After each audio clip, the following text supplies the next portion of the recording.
K C. വേണുഗോപാലിനെതിരെ പ്രധാനമന്ത്രി നരേന്ദ്രമോദി ഇന്ന് പ്രസംഗത്തിൽ പറഞ്ഞത് എന്താണെന്ന് കൂടി കേൾക്കാം. ദക്ഷിണേന്ത്യയിൽ നിന്നുള്ള നേതാവിനെ രാജസ്ഥാനിൽ നിന്ന് രാജ്യസഭയിലേക്ക് അയച്ചു. എന്നാൽ രാജസ്ഥാന് വേണ്ടി ഒരിക്കൽ പോലും സഭയിൽ അയാൾ സംസാരിച്ചില്ലെന്നും മോദി പറഞ്ഞു. കോൺഗ്രസിനെതിരെയും വിമർശനം ഉന്നയിച്ച മോദി ഇന്ത്യ സഖ്യത്തെയും പരിഹസിച്ചു. പറക്കും മുൻപേ ചരട് പൊട്ടിയ പട്ടമാണ് ഇന്ത്യ സഖ്യമെന്നായിരുന്നു നരേന്ദ്രമോദിയുടെ പരിഹാസം. अब देखिए, आपके यहाँ से राज्यसभा में कांग्रेस के एक नेता दक्षिण के हैं, उनको भेजा. क्या कभी उन्होंने राजस्थान के लिए एक भी बार राजस्थान की बात कही है? नहीं कही. आपने बड़ी उदारता पूर्वक भारत के भूतपूर्व प्रधानमंत्री मनमोहन सिंह जी के सम्मान में उनको भी राजस्थान से राज्यसभा में भेजा. ये ठीक है, वो काफी समय बीमार रहे, लेकिन क्या कभी राजस्थान में उनको फिर से देखा आपने? ശരത് കെ ശശി നമുക്കൊപ്പം ചേരുന്നു ദില്ലിയിൽ നിന്ന്. Sarath K Sasi, welcome to good evening.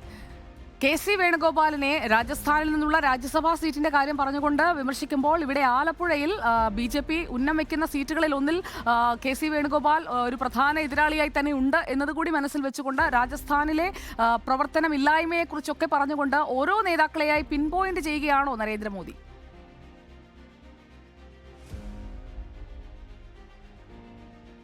Sujaya, അതിനേക്കാൾ ഉപരി രാജസ്ഥാന്റെ കാര്യത്തിൽ കോൺഗ്രസിന് ഒരു പ്രത്യേകമായ താല്പര്യവുമില്ല എന്ന് ചൂണ്ടിക്കാണിക്കുന്നതിന് വേണ്ടിയാണ് കോൺഗ്രസിന്റെ ഏറ്റവും തലമുതിർന്ന നേതാക്കൾ തന്നെ രാജസ്ഥാനിൽ നിന്ന് രാജ്യസഭയിലേക്ക് എത്തിയിട്ടും സംസ്ഥാനത്തിന് വേണ്ടി ഒരു തരത്തിലുള്ള പ്രവർത്തനങ്ങളിലും ഏർപ്പെട്ടിട്ടില്ല എന്ന വിമർശനം പ്രധാനമന്ത്രി ഉന്നയിച്ചത്. ഇന്ന് രാജസ്ഥാനിലായിരുന്നു അദ്ദേഹത്തിന്റെ തെരഞ്ഞെടുപ്പ് യോഗം.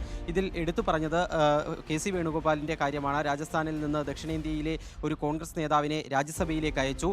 രാജസ്ഥാന് വേണ്ടി നാളിതുവരെയായി ഒരു വാക്കും ഈ നേതാവ് സംസാരിച്ചില്ല എന്നതായിരുന്നു കെ.സി. വേണുഗോപാലിനെതിരെ ഉന്നയിച്ചിട്ടുള്ള പ്രധാനപ്പെട്ട വിമർശനം. അതുപോലെ തന്നെ മുൻ പ്രധാനമന്ത്രി മൻമോഹൻ സിംഗിനെയും ഇന്ന് നരേന്ദ്രമോദി വിമർശിക്കുകയുണ്ടായി.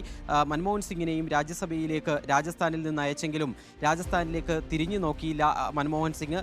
പല ആരോഗ്യ പ്രശ്നങ്ങളും ഉണ്ടായിരുന്നെങ്കിലും അതൊക്കെ മാറ്റി നിർത്തിയാലും രാജസ്ഥാന് വേണ്ടി ഒന്നും ചെയ്യാൻ വേണ്ടി മൻമോഹൻ സിംഗിന് സാധിച്ചിട്ടില്ല എന്നും പ്രധാനമന്ത്രി ചൂണ്ടിക്കാണിക്കുകയും ചെയ്തു. ആ രീതിയിൽ കോൺഗ്രസ് നേതാക്കൾ രാജസ്ഥാനോട് ഒരു അവഗണനാപരമായ സമീപനമാണ് കാണിക്കുന്നത് എന്നതാണ് പ്രധാനമന്ത്രി ചൂണ്ടിക്കാണിക്കാൻ ശ്രമിച്ചത്. അതുപോലെ തന്നെ സോണിയാഗാന്ധിയുടെ ഇപ്പോഴത്തെ രാജ്യസഭാ പ്രവേശത്തെയും പ്രധാനമന്ത്രി വിമർശിക്കുകയുണ്ടായി. തെരഞ്ഞെടുപ്പിൽ മത്സരിച്ചാൽ ജയിക്കാനും സാധ്യതയില്ലാത്ത ഒരു പശ്ചാത്തലത്തിൽ ലോക്സഭയിൽ നിന്ന് ഇപ്പോൾ രാജ്യസഭ വഴി പാർലമെന്റിലേക്ക് എത്തുകയാണ് കോൺഗ്രസിന്റെ മറ്റൊരു നേതാവ് ചെയ്തത് എന്നതാണ് സോണിയാഗാന്ധിയെ ലക്ഷ്യമാക്കിക്കൊണ്ട് പ്രധാനമന്ത്രി ചൂണ്ടിക്കാണിച്ചത്. കോൺഗ്രസ് ഈ രീതിയിലേക്ക് വലിയ തിരിച്ചടികൾ നേരിടുന്ന സാഹചര്യമാണുള്ളത് എന്ന് പ്രധാനമന്ത്രി ചൂണ്ടിക്കാണിക്കുന്നു. ഒരു കാലത്ത് 400 സീറ്റുകൾ തനിച്ച് ലഭിച്ച പാർട്ടിയാണ്.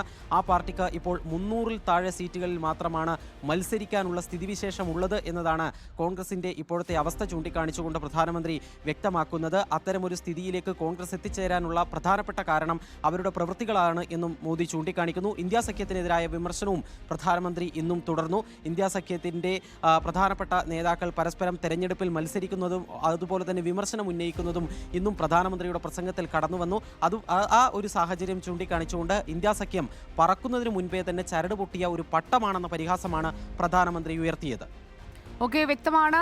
രാജസ്ഥാനിലേക്ക് കേരളത്തിൽ വന്ന് അവിടെ നിന്ന് രാജ്യസഭാ MP ആയിട്ട് രാജസ്ഥാന് വേണ്ടി എന്ത് ചെയ്തു എന്ന ചോദ്യം കെ.സി. വേണുഗോപാലിനോട് രാജസ്ഥാനിൽ നിന്നുകൊണ്ട് നരേന്ദ്രമോദി ഉന്നയിക്കുകയാണ്. അതിനുള്ള മറുപടി ആലപ്പുഴയിൽ കെ.സി. വേണുഗോപാൽ നൽകുമോ?